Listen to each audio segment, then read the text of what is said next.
marche. Bonjour Aurore Berger. Bonjour. Une nouvelle fois, les responsables politiques ont exprimé hier leur soutien aux Juifs de France et leur indignation face à la multiplication des actes antisémites lors d'une manifestation place de la République.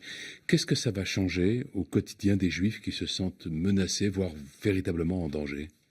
Vous savez, je crois que si on avait tous réagi comme on aurait dû le faire au moment où Ilan Halimi a été victime d'un crime antisémite, peut-être que la suite aurait été un peu différente. Et je pense que on n'a pas été à la hauteur à ce moment-là, parce qu'on s'est dit que c'était l'affaire des Juifs. On a été choqués individuellement, mais il n'y a pas eu de réaction collective de cette nature-là. Et en fait, l'antisémitisme, c'est justement pas que l'affaire des Juifs. C'est l'affaire de l'ensemble des Français quand ça se passe dans notre pays. Et c'est nous tous que ça doit toucher, indigner, révolter. Et le fait qu'on ait été nombreux, très nombreux, place de la République et dans beaucoup de villes de France, je pense que c'est à la fois une source de réconfort, de se dire que on n'est pas seul à vouloir lutter contre l'antisémitisme, que les Français se sentent concernés. Et après, c'est à nous aussi, législateurs, d'agir pour changer un certain nombre de dispositions. Je pense notamment au déferlement de haine sur les réseaux sociaux. Édouard Philippe, hier au Sénat, le Premier ministre disait « Nous ne devons pas nous contenter d'une dénonciation morale et qu'il fallait réfléchir à l'idée de légiférer, notamment en ce qui concerne les réseaux sociaux, où selon lui la législation n'est peut-être plus tout à fait adaptée, et y compris la législation communautaire.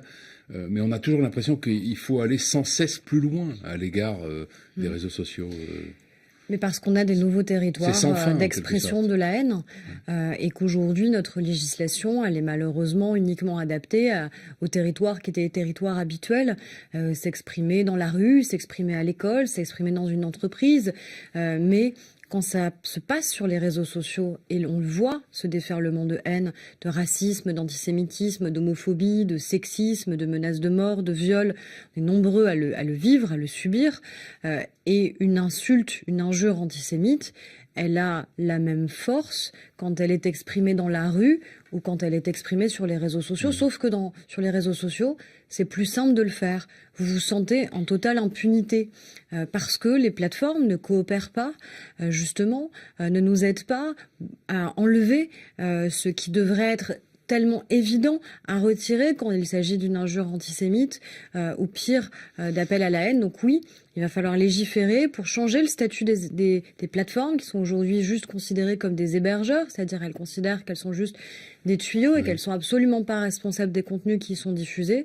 Moi, je pense qu'elles doivent être responsables des contenus et qu'elles doivent nous aider à faire le tri, notamment quand ça tombe sous le coup de la loi. Est-ce qu'il y a, selon vous, aujourd'hui, plus de haine, plus d'antisémitisme, plus de racisme en France qu'il y a quelques années, ou est-ce que c'est simplement que les réseaux sociaux ont donné à ces phénomènes une plus grande caisse de résonance ?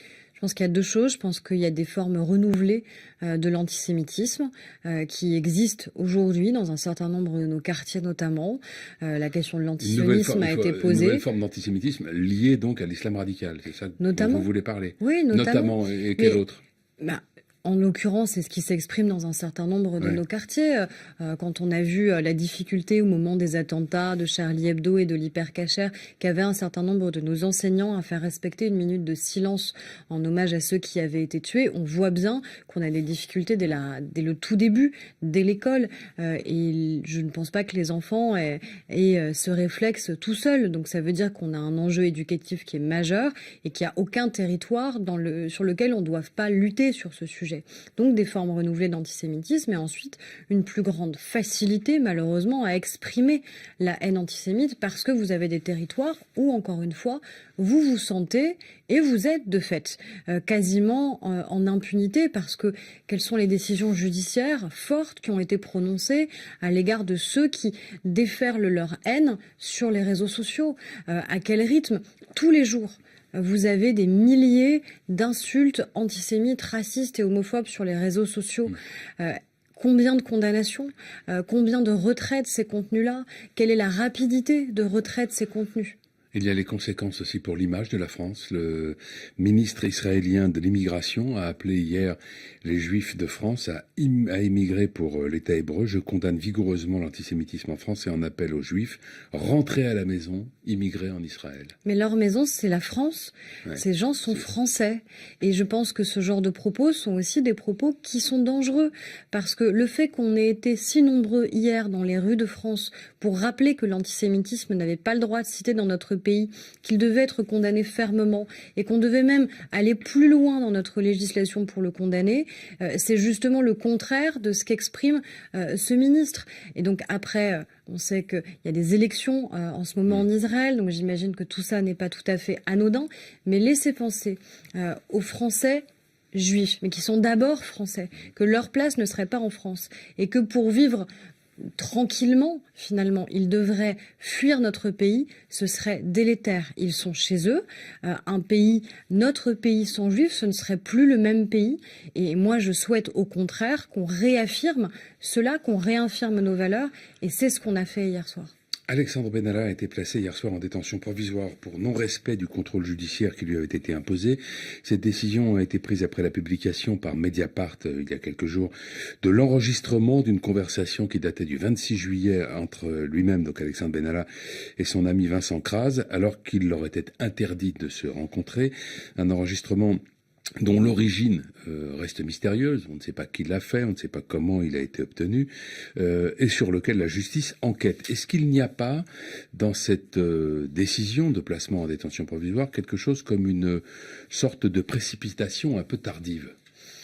Là où je rejoins l'avocate de M. Benalla, c'est quand elle parle de justice sous pression, parce que je pense qu'on rend jamais bien la justice quand on la rend sous l'œil très attentif des caméras ou d'une forme de pression populaire qui ferait qu'il faut que la justice dise oui ou non. Oui. Donc là-dessus, je suis d'accord. Dans ce procès, comme dans beaucoup, dans cette affaire, comme dans beaucoup d'autres. Vous considérez là que la justice est sous pression. En tout cas, ce qui est certain, c'est que c'est pas un climat extraordinairement serein dans cette affaire depuis le début. Après, moi, encore une fois, et j'ai toujours dit dans cette affaire, comme dans d'autres, moi, je suis pas juge.